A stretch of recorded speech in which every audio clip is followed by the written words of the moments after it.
Je vous invite à trouver dans vos Bibles Marc chapitre 11. C'est sur la page 1128 dans les Bibles de l'Église. 1128, Marc chapitre 11. Mais avant de lire, nous voulons demander l'aide de notre Dieu pour que nous puissions entendre non pas ma voix à moi, mais sa voix à lui, pour qu'il nous parle et pour qu'il nous transforme. Donc prions. Père céleste, accorde-nous de comprendre ta sainte parole selon ta divine volonté, afin que nous apprenions par elle à mettre toute notre confiance en toi seul et à la retirer de toute autre créature. De plus, que notre vieil homme, avec toutes ses convoitises, soit crucifié davantage chaque jour et que nous puissions nous offrir à toi comme un sacrifice vivant, à la gloire de ton saint nom, et à l'édification de notre prochain, par notre Seigneur Jésus-Christ. Amen. Marc chapitre 11 donc, et jusqu'au verset 11. Voici la parole de notre Dieu. Lorsqu'ils approchèrent de Jérusalem, de Bethphagée et de Béthanie, vers le mont des Oliviers, Jésus envoya 2 de ses disciples en leur disant « Allez au village qui est devant vous. Dès que vous y serez entrés, vous trouverez un ânon attaché, sur lequel aucun homme ne s'est encore assis. Détachez-le et amenez-le. Si quelqu'un vous dit « Pourquoi faites-vous cela ?» répondez « Le Seigneur en a besoin. » Et à l'instant, il le laissera venir ici. Et ils s'en allèrent, trouvèrent un ânon attaché dehors, près d'une porte dans la rue, et le détachèrent. Quelques-uns de ceux qui étaient là leur dirent « Que faites-vous et pourquoi détachez-vous cet ânon ?» Ils répondirent comme Jésus l'avait dit, et on les laissa aller. Ils amenèrent à Jésus l'ânon, sur lequel ils jetèrent leurs vêtements, et Jésus s'assit dessus. Beaucoup des gens étendirent leurs vêtements sur le chemin, et d'autres des rameaux qui coupèrent dans les champs. Ceux qui précédaient et ceux qui suivaient Jésus criaient « Hosanna, béni soit celui qui vient au nom du Seigneur, béni soit le règne qui vient, le règne de David, notre Père. Hosanna dans les lieux très hauts. » Jésus entra à Jérusalem, dans le temple. Quand il eut tout regardé, vu l'heure tardive, il s'en alla à Béthanie avec les 12. L'herbe sèche et la fleur se fanent, mais la parole de notre Dieu subsistera éternellement. Si l'on regardait tout ce que fait un gouvernement ou un certain leader politique pendant un mandat ou même simplement pendant une année, on pourrait probablement constater qu'ils font beaucoup de choses, énormément de programmes différents, ou qu'ils essayent en tout cas.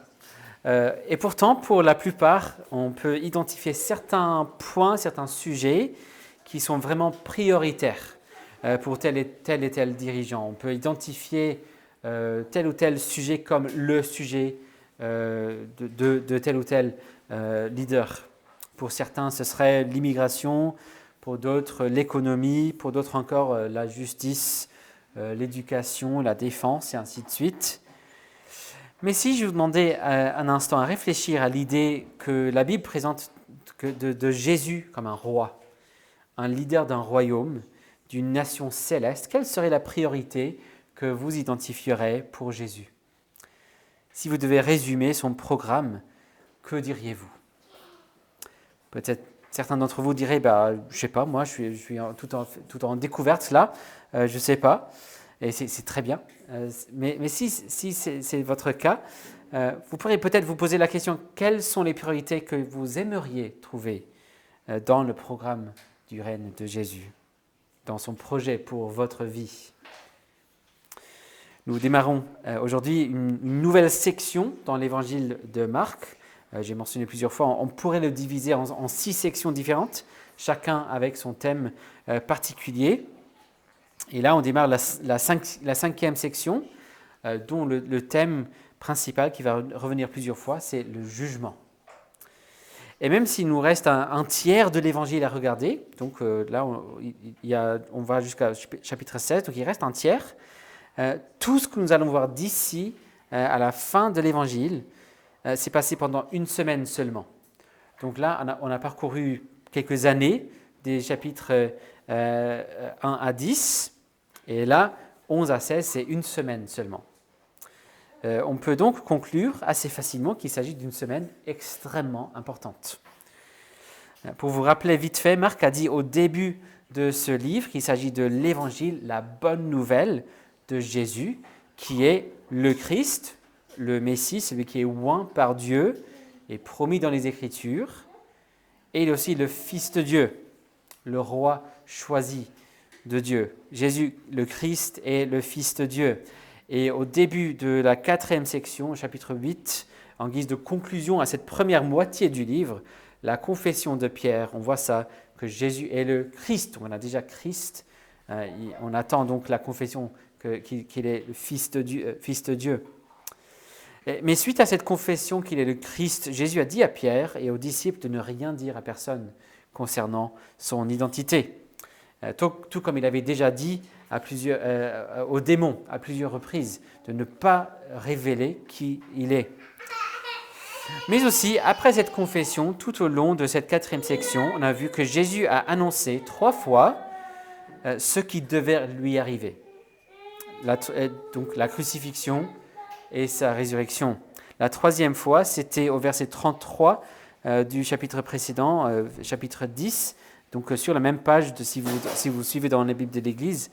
Et voici ce qu'il a dit au verset 33. « Voici, nous montons à Jérusalem. » Toute cette section, il regarde clairement Jérusalem, il est en chemin vers Jérusalem. « Nous montons à Jérusalem et le Fils de l'homme sera livré aux principaux sacrificateurs et aux scribes, et ils le condamneront à mort, le livreront aux païens, se moqueront de lui, cracheront sur lui, le flagelleront et le feront mourir. Et 3 jours après, il ressuscitera. » Voici la dernière prédiction qu'il a faite de ce qui va lui arriver. Et au chapitre 11, ayant suivi le chemin vers Jérusalem pendant plusieurs chapitres, voici enfin qu'ils arrivent à Jérusalem. Dans d'autres évangiles, il fait plusieurs visites à Jérusalem. Dans Marc, il va une seule fois. Il y a un seul chemin pour Jérusalem et on est enfin arrivé. Ce lieu sur lequel sont concentrées toutes ces prédictions de sa condamnation, de sa mort et sa résurrection. Ils sont arrivés. Et on voit aussi un changement important ici. Là où il voulait tout faire pour tenir le secret de son identité, simplement entre ceux qui voulaient comprendre et suivre Jésus, maintenant c'est fini tout ça. Que voit-on donc lorsque Jésus arrive enfin à Jérusalem? On voit 3 choses principales concernant sa venue à Jérusalem. Donc la première chose, Jésus vient en tant que Seigneur souverain. Jésus vient en tant que Seigneur souverain. Il n'arrive pas à Jérusalem discrètement. Il aurait pu le faire. C'était le temps de la fête de Pâques, où il y avait de grandes foules. Tout le monde montait à Jérusalem à pied. Il aurait pu très simplement monter avec eux sans se faire remarquer du tout dans la foule. Mais on voit très clairement que son arrivée à Jérusalem, ici, a une importance particulière. Et il le fait d'une façon très particulière. Tout est préparé de façon très particulière. Il envoie 2 disciples, on ne sait pas lesquels, mais il envoie 2 vers un village où ils vont trouver un ânon sur lequel Jésus pourrait entrer à Jérusalem. Donc pas à pied comme les autres, mais sur un ânon. Alors s'agit-il de quelque chose que Jésus avait organisé auparavant avec le propriétaire de cet ânon? C'est possible. Ou quand il donne ses instructions aux disciples, s'agit-il plutôt d'une connaissance prophétique de Jésus?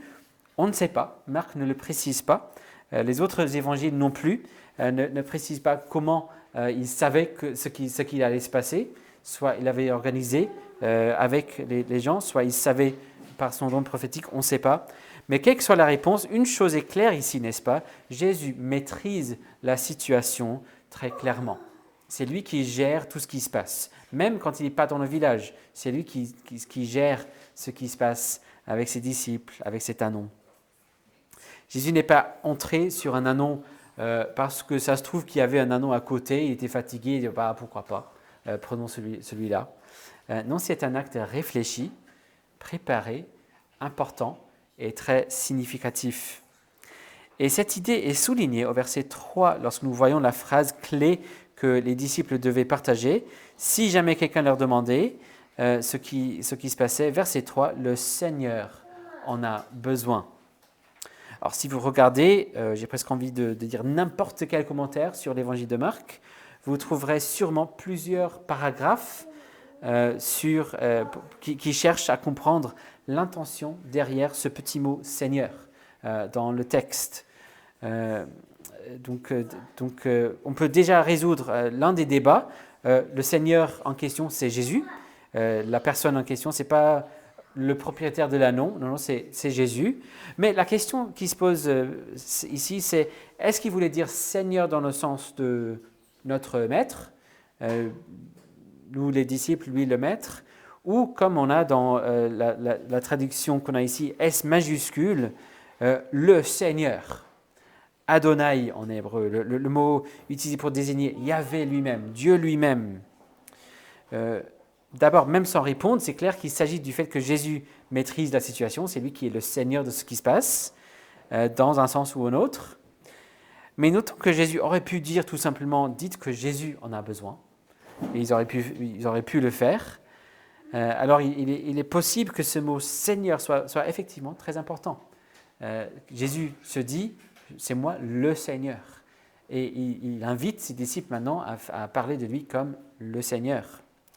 C'est le Seigneur qui arrive à Jérusalem, le Seigneur souverain, le Seigneur qui maîtrise toute la situation. Il maîtrise tout ce qui se passe, comme il maîtrisera tout ce qui va se passer, tout ce qu'il a déjà prédit, tout ce qui va se passer tout au long de cette semaine importante, chaotique certes, mais pas pour Jésus. Il maîtrise tout. C'est le Seigneur souverain. Deuxième chose à noter, c'est qu'il vient en tant que roi humble. Il vient en tant que roi humble. Il ne vient pas sur un cheval impressionnant qui lui appartient, comme un grand guerrier ou comme une certaine mariée que j'ai vue dans une vidéo d'un mariage au Mexique récemment. Non, il vient sur un ânon qu'il a emprunté pendant juste quelques heures. Il le fait justement pour refléter la prophétie de Zacharie concernant la venue de l'Éternel pour rétablir la justice. Donc Zacharie 9, je le cite, « Sois transportée d'allégresse, fille de Sion, lance des clameurs, fille de Jérusalem. Voici ton roi, il vient à toi, il est juste et victorieux, il est humble et monté sur un âne, sur un ânon, le petit d'une ânesse. » Donc avant, il voulait résister à ceux qui voulaient le prendre pour être leur roi. Il voulait garder, il voulait tenir secret le fait qu'il est le Messie. Mais là, c'est fini. Là, il assume ouvertement le fait d'être roi. Il entre la ville ouvertement comme un roi. Il accepte à ce que la foule qui a voyagé avec lui et avec tous les autres pèlerins qui sont là pour la fête crie pour acclamer l'arrivée de ce roi. Et donc au verset 8, beaucoup de gens étendirent leurs vêtements sur le chemin, et d'autres des rameaux qui coupèrent dans les champs. Ceux qui précédaient et ceux qui le suivaient criaient « Hosanna, béni soit celui qui vient au nom du Seigneur, béni soit le règne qui vient, le règne de David notre Père. Hosanna dans les lieux très hauts. » Après avoir entendu et chanté quelques extraits du psaume 118, ce matin, vous reconnaissez sûrement qu'on a ici des citations du psaume 118. Ce mot « Hosanna » fait partie, c'est le mot en hébreu dans l'original, c'est « Hosanna ». En hébreu, c'est plus précisément « Hoshiana », qui voulait dire « Sauve-nous, nous te prions »,« Sauve-nous ». Mais il semble qu'avec le temps, ce mot a aussi évolué pour qu'il ait aussi le sens d'une exclamation, une acclamation, une célébration. C'est toi qui vas sauver. dans un sens. On a parfois des mots dans la Bible, dans les textes hébreux, qui sont repris dans le Nouveau Testament parce que c'est un mot qui a vraiment fait écho. Alléluia, ça fait en partie. Dans Apocalypse, il est écrit Alléluia alors que c'est un mot hébreu écrit en grec. Pareil ici, Hosanna, c'est toi le Sauveur. Et dans ce qu'ils ont crié, on voit la première moitié qui vient directement du psaume 118, mais pas pour le reste. Là, c'est plutôt leur propre développement, leur propre idée. Donc par le fait de crier Hosanna dans les lieux très hauts, la foule semble indiquer qu'ils ont compris que c'est le Sauveur nommé par Dieu. Cette expression Hosanna dans les lieux très hauts ne se trouve pas dans le psaume. Donc c'est eux qui crient Hosanna dans les lieux très hauts. C'est toi le Sauveur qui vient des cieux, c'est toi le Sauveur divin. Mais cette phrase « Béni soit le règne ou le royaume qui vient, celui de David notre Père », ça pourrait indiquer peut-être qu'ils n'ont toujours pas compris exactement de quoi il s'agit. Certes, la Bible parle de Jésus comme étant le roi davidique, descendant de David, et même dans le passage qui précède celui-ci avec Bartimée, il crie au verset 47 du chapitre 10 « Fils de David, aie pitié de moi ». Mais justement, il s'agit du règne du fils de David, le fils plus grand que David, dont le règne sera plus grand et éternel. Cette foule semble attendre encore le règne éternel de David. Non pas littéralement, ils savent qu'il est mort, mais au moins dans le sens où il s'agit d'une restauration nationale, politique, terrestre. Le salut qu'il apporte à leur sens, c'est la victoire contre les oppresseurs terrestres, les Romains. Et pourtant, le salut qui intéresse Jésus, c'est pas du tout ça, c'est le pardon des péchés. Ce que la foule aurait mieux compris s'ils avaient mieux suivi ce qu'ont dit les prophètes, y compris Zacharie, justement. Il vient en tant que roi, certes, et il ne le cache plus, mais il vient en toute humilité sur un ânon, et cet aspect semble être toujours caché, voilé, l'humilité de Jésus et la vraie mission céleste de Jésus. Non pas parce que Jésus le tient secret maintenant, mais simplement parce qu'ils ne comprennent pas, ils ne le voient pas. Ils ne voient pas l'humilité de ce roi. Ils ne voient pas la vraie mission de ce roi. Il vient donc en tant que roi humble pour servir pour le pardon des péchés. Mais la troisième chose à noter, et surtout à ne pas rater ici, il vient au temple. Il vient au temple. Il vient en tant que Seigneur souverain. Il vient en tant que roi humble. Il vient au temple. L'idée n'est pas simplement de venir à la ville de Jérusalem ici. C'est de venir plus précisément au temple, au cœur de la ville et surtout au cœur de la vie du peuple de Dieu. Donc verset 11, Jésus entra à Jérusalem dans le temple. Ce n'est pas explicite dans ce texte ici, mais il me semble qu'il y a un argument que l'on pourrait construire, qu'il y a une sorte d'allusion ici à un autre texte prophétique. C'est un texte qui est cité au tout début de l'Évangile, où il cite Malachie 3 concernant Jean-Baptiste. Donc voici la citation concernant Jean-Baptiste. « Voici que j'enverrai mon messager, il ouvrira un chemin devant moi. » Ça c'est Jean-Baptiste. Et puis Marc donne 10 chapitres où tout se passe assez rapidement. On voit très souvent le mot immédiatement. Immédiatement. Et est-ce peut-être pour que Marc nous communique la suite de ce verset dans Malachie 3 ? Parce que voici la suite de ce verset. « Et soudain entrera dans le temple le Seigneur que vous cherchez et le messager de l'alliance que vous désirez. Voici qu'il vient, dit l'Éternel des armées. » Directement, rapidement, sans perdre du temps, soudainement, le Seigneur vient à son temple. Verset 11. Mais comme une sorte d'avertissement pour la suite, on pourrait noter le prochain verset dans Malachie 3, qui dit ceci: « Qui pourra soutenir le jour de sa venue ? Quel est celui qui tiendra debout quand il paraîtra, car il est comme le feu du fondeur, comme la potasse des blanchisseurs. » Mais après les acclamations, cette entrée, que l'on appelle souvent l'entrée triomphale de Jésus, les cris de Hosanna au lieu très haut, béni soit celui qui vient au nom du Seigneur. Après tout ça, Jésus dépasse les vêtements et les branches. Il descend de cet anon, il arrive au temple, il regarde autour, il regarde tout, et puis il sort parce qu'il est tard et il rentre à Béthanie où il est logé. Ça fait un peu douche froide, non? Tout ça. Il visait le temple, pas simplement la ville, mais où sont les foules maintenant pour le précéder et le suivre dans le temple, pour le célébrer et l'acclamer, acclamer le Seigneur qui est enfin venu au temple. En ce lieu, au cœur de la vie du peuple, au cœur de sa mission, on n'a pas cette même excitation. En ce lieu de culte, ce lieu d'adoration, ce lieu de repentance, ce lieu qui est au cœur de tout ce que Jésus veut accomplir pour son peuple, ils s'en fichent un peu, les gens. Si vous connaissez un peu la vie de Paris, vous connaîtrez peut-être un de mes lieux préférés de la ville, c'est au Louvre, mais plus précisément, c'est la cour carrée du Louvre. Pas le musée, c'est au fond du palais. Il y a la cour carrée, et comme vous pouvez imaginer, c'est une cour qui est carrée.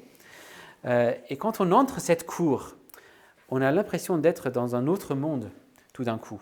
La cour est entourée de rues très bruyantes, beaucoup de voitures, et donc à un moment, on entend les voitures, les klaxons, les bus, les cloches, les touristes, mais une fois qu'on passe par la porte, le portique de la cour, c'est presque le silence. Le bruit de la ville, on dirait qu'on est à plusieurs kilomètres de tout ça maintenant. Parfois, si on est chanceux, il y a un musicien des rues dans le portique et donc peut-être un violoncelliste et on entend du bac qui vole un peu dans la cour. Et c'est un peu ça l'effet du verset 11 ici, mais pas dans un bon sens. Jésus est venu en tant que roi, en tant que seigneur, mais justement pour régler ces questions représentées par le temple, pour nous amener à Dieu, pour nous réconcilier avec Dieu, pour restaurer la place centrale de Dieu dans nos cœurs, pour nous mettre à nouveau en communion avec Dieu. C'est ça ce que représente le temple en fin de compte. C'est ça la priorité de ce roi, c'est ça son programme. Non pas l'économie, la liberté de l'oppression de Rome, et non pas la fierté nationale d'Israël, mais la réconciliation avec Dieu. Servir et donner sa vie en rançon pour beaucoup, mais ils acclament en dehors de la ville, mais une fois dans le temple. Qu'est-ce qui se passe? Non, ils sont très contents d'avoir un roi terrestre, mais leur relation avec leur Créateur et leur Rédempteur, bof, ça ne m'intéresse pas trop. Béni soit le règne qui vient, le règne de David, notre Père, Hosanna dans les lieux très hauts. Jésus entra dans le temple, à Jérusalem, dans le temple, et quand il eut tout regardé, vu l'heure tardive, il s'en alla à Béthanie avec les 12. Il est possible, en fait, dans les autres évangiles, on va directement à l'histoire où il chasse les vendeurs du temple. Il est possible que c'est ce qui se passe directement, mais Marc met cette histoire un peu plus tard pour nous enseigner une leçon. On verra ça la semaine prochaine. Mais Marc fait exprès ici de mentionner tout simplement qu'il arrive au temple, mais ce n'est pas là l'excitation pour ce roi. Ce n'est pas là les acclamations. C'était en dehors de la ville. Il arrive au temple, il regarde, il sort. Le commentateur Edwards note ici, je cite, « Marc met en garde contre le fait de confondre l'enthousiasme avec la foi et la popularité avec le discipulat. Jésus n'est pas confessé en grande pompe, mais uniquement à la croix. » Marc met en garde contre le fait de confondre l'enthousiasme avec la foi et la popularité avec le discipulat. Jésus n'est pas confessé en grande pompe, mais uniquement à la croix. Quelle est la leçon que nous devrions en tirer de ce texte donc? C'est que le Seigneur Jésus est le roi promis, venu en toute humilité pour régner précisément sur notre adoration. Le Seigneur Jésus est le roi promis, venu en toute humilité pour régner précisément sur notre adoration. Si on pense à tout ce qu'on a vu depuis le début de l'Évangile, la première annonce qu'il fait de l'Évangile, le temps est accompli, le royaume de Dieu est proche, application, prenez vos armes pour battre les Romains. Non, repentez-vous. Repentez-vous et croyez la bonne nouvelle. On peut parler de Jésus avec nos collègues, on peut partager des posts chrétiens sur Instagram, on peut être content de venir au culte pour voir les amis, on peut témoigner de toutes les différences positives que Jésus ou l'Église en général ont pu apporter à sa vie. Mais est-ce que je me soumets à lui en tant que roi ? Est-ce que je cherche à l'obéir pour être un sacrifice vivant ? Comme on a vu il y a 2 semaines, on veut être un sacrifice vivant. Est-ce que dans le domaine de mon travail, de mes amitiés, mes relations, mon mariage, mon argent, la sexualité, est-ce que dans tout ça, je me soumets à ce roi en tant que sacrifice vivant ? Est-ce que je veux qu'il soit mon maître dans tout cela pour respecter son programme, pour respecter son projet pour ma vie ? Est-ce que tout simplement je cherche à vivre en communion avec Dieu ? Est-ce que je prie ? Est-ce que je l'écoute ? Est-ce que je lis ma Bible ? Si votre réponse est pas comme je devrais, même pas comme je voudrais, c'est trop la honte, sachez, je vous le garantis, vous n'êtes pas seul. Vous êtes dans la grande majorité. Je serais même inquiet si ce n'était pas le cas. Mais sachez aussi que Jésus s'intéresse à tout ça. Jésus cherche non pas de l'enthousiasme pour qu'il puisse faire des choses terrestres, il cherche de la foi, de l'adoration. Il veut voir la transformation de votre cœur pour faire de vous des adorateurs du Père. C'est ça la mission qu'il a. C'est pour ça qu'il vient directement au temple, parce que c'est là où il veut régler les choses. Que faire donc ? Dans un sens, faire ce que faisait la foule, mais le faire comme ils auraient dû faire. C'est-à-dire crier « Hosanna ». C'est toi qui sauves, sauve-moi. Sauve-moi Seigneur. Non pas simplement de nos soucis terrestres, mais de nos péchés, de cet écart entre moi et Dieu. Sauve-moi de mon cœur si froid. Sauve-moi de mes problèmes les plus graves. Sauve-nous, Seigneur. Règne sur nous. Viens au nom du Seigneur pour régner sur moi.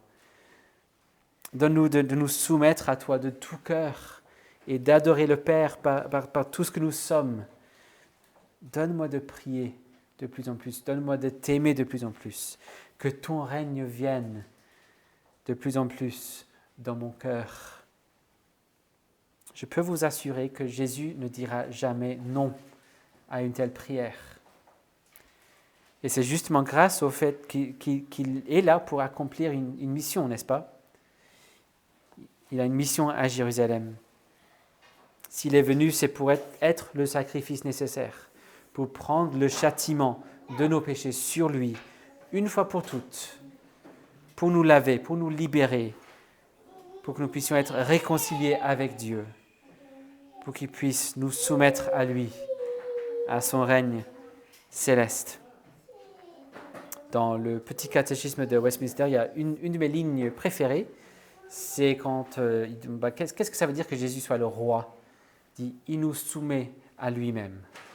Moi, je ne peux pas me soumettre à Jésus, mais il peut me soumettre à lui. C'est une belle espoir qu'il nous donne. Il nous soumet à lui. Repentons-nous donc. Plaçons notre foi en ce Sauveur. Crions « Hosanna, sauve-moi » et engageons-nous à lui. Non pas seulement en termes d'un enthousiasme superficiel ou temporaire, mais en lui donnant tout notre cœur, en se soumettant à lui, en devenant un sacrifice vivant dans tout ce que nous faisons, non pas pour mériter ce salut, mais pour remercier le Seigneur pour ce salut qu'il nous donne et que nous puissions le faire à la gloire de son nom seul. Amen. Prions. Merci, notre Père, pour le roi Jésus, le Seigneur. Nous reconnaissons qu'il est le Seigneur. Nous reconnaissons qu'il est le roi qui est venu non pas pour gérer des soucis terrestres, mais pour nous réconcilier à toi, pour nous purifier, pour faire de nous des adorateurs du seul vrai Dieu. Et nous te prions que tu nous donnes la repentance, la foi, que tu nous remplisses de l'Esprit, pour que nous puissions suivre ce roi, pour que nous puissions crier Hosanna et célébrer ce Sauveur avec des cris de Hosanna dans les lieux très hauts. Et donne-nous également d'être un soutien les uns pour les autres dans cela, donne-nous de nous aider les uns les autres à le faire pour que tu sois glorifié. Au nom de Jésus-Christ. Amen.